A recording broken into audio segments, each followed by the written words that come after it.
अस्सलामुअलैकुम, मैं हूं साइकोलॉजिस्ट निदा ताहिर। आप देख रहे हैं programme general consultation women care centre के प्लेटफॉर्म से। व्यूवर्स, उम्मीद करती हूं कि आपने हमारा पिछला प्रोग्राम देखा होगा जिसमें हमने बात की थी role of psychologist in drug addiction, यानी साइकोलॉजिस्ट का क्या रोल है ड्रग एडिक्शन के ट्रीटमेंट पे। और इसके अलावा आप ये भी जानते हैं कि अभी तक हमने अपने जितने भी प्रोग्राम्स किए हैं उसमें हमने ड्रग एडिक्शन और साइकोलॉजिकल इश्यूज़ को एड्रेस किया है। आज के प्रोग्राम में हम एक बहुत ही इम्पॉर्टेंट इशू जो कि सोसाइटी का बहुत ही एग्रीवेटेड इशू बनता जा रहा है उसको एड्रेस करने जा रहे हैं, यानी स्पेशल एजुकेशन को एड्रेस करना चाह रहे हैं, स्पेशल नीड्स चिल्ड्रंस को एड्रेस करना चाह रहे हैं। आज के प्रोग्राम का टॉपिक है अंडरस्टैंडिंग स्पेशल नीड चिल्ड्रंस, और इसके साथ साथ हम कुछ आपके साथ टिप्स शेयर करेंगे, केयरिंग टिप्स, जो कि इन बच्चों के लिए बहुत ज़्यादा हेल्पफुल होंगी। जब हम स्पेशल एजुकेशन की या स्पेशल नीड चिल्ड्रन की बात करते हैं तो हमारे माइंड में सबसे पहला क्वेश्चन ये आता है कि स्पेशल नीड चाइल्ड है क्या, वो होता कौन है। ऐसा बच्चा जिसको किसी किस्म की स्पेशल असिस्टेंट की ज़रूरत है या स्पेशल किसी हेल्प की ज़रूरत है, वो अपने कोई भी डेली एक्टिविटी के काम जो है वो सही तरह से परफॉर्म नहीं कर पा रहा, तो उसको हम कहते हैं कि स्पेशल नीड चाइल्ड है। एक रिसर्च के अकॉर्डिंगली ये देखा गया है कि 40% बच्चे जो इस तरह की डिसेबिलिटीज़ का शिकार होते हैं वो बाय बर्थ आइडेंटिफाई हो जाते हैं, जिसमें सेरेब्रल पाल्सी और इसके अलावा डाउन सिंड्रोम्स शामिल हैं। और इसके अलावा जो 60% बच्चे हैं जो इस तरह के इश्यूज़ का शिकार होते हैं वो 5 से 6 साल की उम्र में आइडेंटिफाई हो जाते हैं, जिसमें मुख्तलिफ़ तरह की लर्निंग डिसेबिलिटीज़, मुख्तलिफ़ तरह की इमोशनल इश्यूज़, सेंसरी इश्यूज़ और उसके अलावा बहुत से और इश्यूज़ जो हैं उनके स्टार्ट हो जाते हैं। इसी पे बात करने के लिए आज मेरे साथ प्रोग्राम में मौजूद हैं मिस हिना दाऊद। आप स्पेशल एजुकेशनलिस्ट हैं, इसके साथ साथ पिछले 5 साल से स्पेशल एजुकेशन के शोबे से मुंसलिक हैं। अस्सलाम वालेकुम। वालेकुम सलाम। कैसी हैं मिस आप? शुक्र अल्लाह का। मिस, मेरा पहला क्वेश्चन आपसे ये है कि पेरेंट्स किस तरह आइडेंटिफाई करेंगे कि ये मेरा बच्चा जो है वो उसको स्पेशल एजुकेशन या स्पेशल नीड्स की ज़रूरत है? देखें, अल्लाह ताला ने माँ को एक ख़ास सलाहियत दी है, तो जब बच्चा पैदा होता है उसके चंद ही माह बाद माँ को कुछ फ़ील होना शुरू हो जाता है। अगर बच्चा स्पेशल नीड्स के साथ है तो वो फ़ील कर लेती है कि बच्चे की मूवमेंट्स जो है वो नॉर्मल नहीं है, या मेरा बच्चा सर नहीं उठा पा रहा, या मेरा बच्चा मेरी आवाज़ की पहचान नहीं कर रहा, या कोई चीज़ गिरती है तो एकदम सहमता नहीं। बिल्कुल। अच्छा, अगर ऐसे सिम्टम्स जो हैं वो माँ या बाप को महसूस हों तो उन्हें किससे रिकमेंड करने की या किससे कंसल्ट करने की ज़रूरत है? सबसे पहले तो वालिदैन को इतना श्योर होना चाहिए कि वो ऑन द टाइम बच्चे को ले जाएं। जब वो लेके जाएंगे तो वो साइकेट्रिस्ट या साइकोलॉजिस्ट से रजू करेंगे। अब जो साइकोलॉजिस्ट रिपोर्ट तैयार करेंगी उसकी बेसिस पे पता चलेगा कि बच्चा स्पीच इम्पेयरमेंट के साथ है, या बच्चा हेयरिंग इम्पेयरमेंट के साथ है, या बच्चे को कोई और इंटेलेक्चुअल इशू है। तो उसके बाद फिर जो रिपोर्ट बनेगी उस रिपोर्ट की रोशनी में हम लोग बच्चे के साथ काम करते हैं, जिसमें एक टीम वर्क आ जाता है। उसमें स्पीच सेशन भी बच्चे के होते हैं और उसमें साइकोलॉजिस्ट के सेशन भी करवाए जाते हैं। फिर स्पेशल नीड्स एजुकेशनिस्ट का रोल आ जाता है, उसमें बच्चे की फिजियोथेरेपी भी ऐड है। तो सारा कुछ एक मेडिकल रिपोर्ट और साइकोलॉजिस्ट की रिपोर्ट के बाद तय होता है कि बच्चे के साथ काम किस तरह किया जाए अकॉर्डिंग टू देयर डिसेबिलिटी। अच्छा मिस, एक बहुत ही कॉमन इशू कि हमारी सोसाइटी में इस तरह के बच्चों को एक्सेप्ट नहीं किया जाता। आपके एक्सपीरियंस के अकॉर्डिंगली क्या सोसाइटी इस तरह के बच्चों को एक्सेप्ट करती है, और अगर करती है तो किस मतलब कैटेगरी पे वो इसको लेके आती है, और कितने पेरेंट्स आपसे कांटेक्ट करते हैं इस हवाले से? देखिए, हर माशरे में अच्छी और बुरी दोनों चीज़ें होती हैं। इसी तरह से अब तो बहुत शौर आ गया लोगों को, और लोग जो है कांटेक्ट भी करते हैं, स्पेशल नीड्स टीचर्स को बहुत ज़्यादा कांटेक्ट करते हैं क्योंकि उनको पता चल चुका है। लेकिन फिर भी एक अलमिया हमारे माशरे का ये है कि बहुत सारे पेरेंट्स, इवन टीचर्स भी, आई एम सॉरी टू से, बच्चों को एक्सेप्ट नहीं कर पा रहे क्योंकि वो इन बच्चों को, डाउन सिंड्रोम बच्चों को स्पेशली, कुछ नहीं समझते। उनके मुताबिक ये बच्चे जस्ट एक टाइम गुजारने दुनिया में आए हैं और टाइम गुजार के वो चले जाएंगे। लेकिन मैं समझती हूँ ये बहुत ही दुख की बात है, स्पेशली मदर्स के लिए, क्योंकि मदर्स पे सबसे ज़्यादा सोशल प्रेशर होता है, फैमिली का भी, हस्बैंड का भी, और फिर उसने घर के काम भी करने होते हैं। तो सबसे ज़्यादा जो प्रॉब्लम है वो यही है कि बच्चा निगलेक्ट होता है, मदर प्रेशराइज होती है, और टीचर्स भी, इवन फैमिली के जो लोग हैं वो भी बच्चे को एक किसी भी ना किसी नाम से जो है लेबल कर देते हैं। अच्छा। और लेबलिंग जो है इट्स वेरी बैड। एग्जैक्टली, इससे बच्चा बहुत ज़्यादा हर्ट हो जाता है, और इमोशनल जो उसके इश्यूज हैं वो स्टार्ट हो बढ़ जाते हैं। बिल्कुल ऐसा ही है। अच्छा मिस, मैं आपसे बात करती हूँ कि आजकल जो सिचुएशन चल रही है कोरोना वायरस की वजह से, अभी तो सेशंस प्रॉपरली नहीं हो पा रहे होंगे, ابھی کہ ہم نے کافی حد تک ریکور کر لیا ہے، لیکن آپ بتائیں کہ جب یہ پیریڈ گزر رہا تھا اور پیک پہ تھا تو اس طرح کے بچوں کو آپ کا ادارہ یا مختلف کس طرح سے اسسٹ کیا جا رہا تھا ایسے بچوں کو؟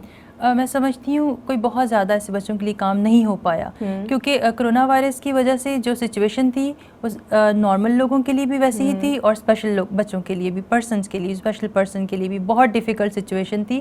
اور سب سے زیادہ جو افیکٹ ہوئے ہیں میں سمجھتی ہوں اسپیشل نیڈس چلڈرن ہی ہوئے ہیں. بالکل، سفر انہوں نے بھی بہت زیادہ تو کیا سب نے ہے. ہی سفر کیا ہے، لیکن ان کے لیے بھی ایک بہت ہی ٹارگیٹنگ سچویشن، کیونکہ دیکھیں جب آپ بچے کو اسکول میں یا کسی ایسی جگہ پہ بھیجتے ہیں جہاں پہ پراپر مٹیریل کے ساتھ ایک کلاس روم ارینجمنٹ ہے، تو بچہ اس میں جو فیملیئر ہو جاتا ہے، اور بچے کے لیے ٹائم گزارنا، روٹین بلڈ اپ ہونا اس کی بہت ایزی ہو جاتا ہے، جس میں ان کے پیرنٹس بھی جو ہیں وہ کوآپریٹیو ہو جاتے ہیں. لیکن جب اس طرح سے بچہ ٹوٹلی گھر میں بند رہے گا تو بیہیویئر ایشوز بڑھ رہے ہیں، یہ دیکھنے میں آیا ہے. اور بیہیویئر ایشوز کو لے کے پھر پیرنٹس بھی ایگریشن میں آتے ہیں. بالکل ایسے اس چیز کو پیرنٹس بھی جو ہے وہ ہینڈل نہیں کر پاتے، کیونکہ وہ خود ٹرین نہیں ہوتے اس چیز کے لیے.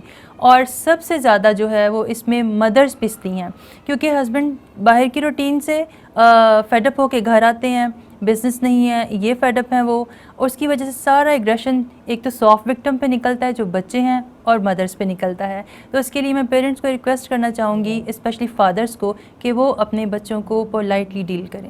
بالکل بالکل، اور ایسے بچوں کو تو جتنا پولائٹلی ڈیل کیا جائے اتنا بہتر ہوتا ہے. بالکل. اچھا مس، ہمارے دیکھنے والوں کو کچھ ٹپس شیئر کریں کہ وہ کون سی ایسی ٹپس ہیں جن کو یوز کرتے ہوئے وہ اس طرح کے بچوں کو ٹالریٹ کر سکتے ہیں، ان کے ساتھ کوآپریٹ کر سکتے ہیں اور ایک اچھے طریقے سے چل سکتے ہیں. دیکھیں سب سے پہلے تو میں یہ کہوں گی کہ جتنی پیشنس اللہ تعالیٰ نے فادر اور مدر کو دی ہے، پیرنٹس کو دی ہے، اتنی کسی دوسرے بندے میں نہیں ہے. بالکل ایسے ہی ہے. اسی لیے وہ سلیکٹڈ ونز ہیں، کیونکہ اللہ تعالیٰ نے اولاد کی نعمت دی ہے. تو جب ان کو اولاد کی نعمت دی ہے تو اس اولاد کو ہینڈل کرنے کے طریقے بھی انہیں اللہ تعالیٰ سے حکمت مانگنی چاہیے. بالکل ٹھیک ہے. پیرنٹس کو میں نے دیکھا ہے وہ بچوں کو اکثر موبائل دے دیتے ہیں، اسپیشل بچے ہوں اور اسپیشل نیڈس کے علاوہ اگر بچے ہوں تو موبائل پہ بچے سارا دن گزارتے ہیں، ان کی روٹین جو ہے وہ ڈسٹرب ہو جاتی ہیں، ان کی بھوک خراب ہوتی ہے، اور بہت سارے جو ہے وہ بیہیویئر ایشوز ان کے ہوتے ہیں. تو یہ میری ریکویسٹ ہے کہ آپ پلیز موبائل کم سے کم دیں، کیونکہ جو موبائل کی بلو لائٹ ہے وہ بچے کی نیند کو ڈسٹرب کرتی ہے، اسپیشلی رات کے ٹائم پہ. اور اوپن وائی فائی پہ تو کوشش کریں کبھی بھی نہ دیں، وداؤٹ اسپیشل نیڈز، اور اسپیشل نیڈز کے ساتھ بچے کو بھی. اسی طرح سے ایک اور بات جو میری پین ہے وہ یہ ہے کہ آپ اگر ورکنگ پیرنٹس ہیں، آپ اپنے بچوں کو کسی میٹ کے پاس، کسی ریلیٹیو کے پاس چھوڑ کے جا رہے ہیں، تو کیا آپ کو پوری طرح اس شخص کا، اس عورت کا یا ان کی روٹین کے بارے میں پتہ ہے؟ پوری طرح اگر آپ ڈپینڈ کر رہے ہیں تو آپ کو یہ بات پتہ ہونی چاہیے کہ جو بچے ریپ وکٹم بنتے ہیں، کیونکہ وہ سافٹ وکٹم ہوتے ہیں، وہ جلدی کور ہو جاتے ہیں، وہ شور نہیں مچا پاتے، وہ بول نہیں پاتے، وہ ڈر جاتے ہیں، اس لیے ان کے ساتھ اس طرح کے سہانیات ہو جاتے ہیں. تو اس کے لیے پیرنٹس کو یہ سوچنا چاہیے کہ ہم لوگ جن ریلیٹیوز کے پاس اپنے بچے چھوڑ کے جا رہے ہیں، دے آر گڈ اور ناٹ. بالکل ٹھیک کہہ رہی ہیں آپ. جی، اس کے لیے بہت زیادہ پیرنٹس کو جو ہے بچوں کو لک آفٹر کرنا چاہیے، ایک ٹائم بنانا چاہیے تاکہ وہ دوسروں پہ ڈیپینڈ کرنے کی بجائے اپنے بچے کو خود ٹائم دے سکیں. اس طرح کے واقعات پنجاب میں دیکھنے میں بہت زیادہ آئے ہیں، تو یہ ایک پین بھی ہے، اور اس چیز پہ اویئرنیس کی بھی پیرنٹس کو ضرورت ہے. بالکل ایسے. آخری بات یہ ہے کہ بچے کو فزیکل اور وربل ابیوز سے اوائڈ کریں، کیونکہ بچے صرف جو اسپیشل بچے ہیں، وہ اسپیشل نیڈس کے ساتھ جو بچے ہیں وہ ایک لینگویج بہت اچھی طرح سمجھتے ہیں، اور وہ لینگویج ہے ہارٹ کی لینگویج.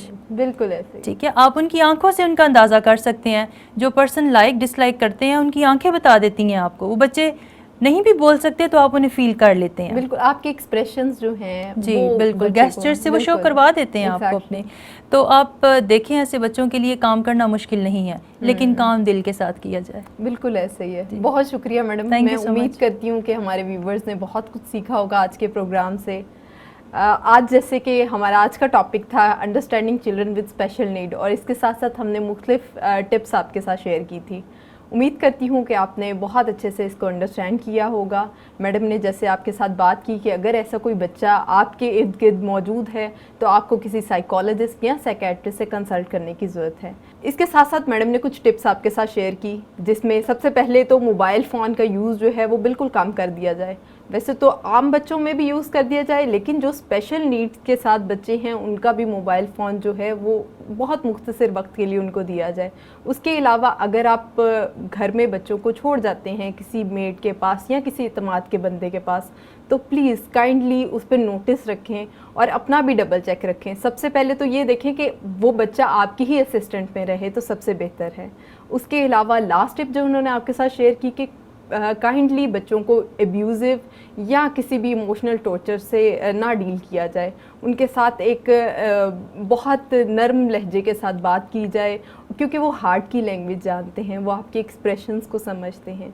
इसी के साथ मुझे दीजिए इजाज़त, मिलते हैं नेक्स्ट एपिसोड में। अगर आपका किसी किस्म का कोई क्वेश्चन है या मज़ीद किसी टॉपिक के बारे में जानना चाहते हैं तो नीचे कमेंट में हमें बताएं। अल्लाह हाफ़िज़।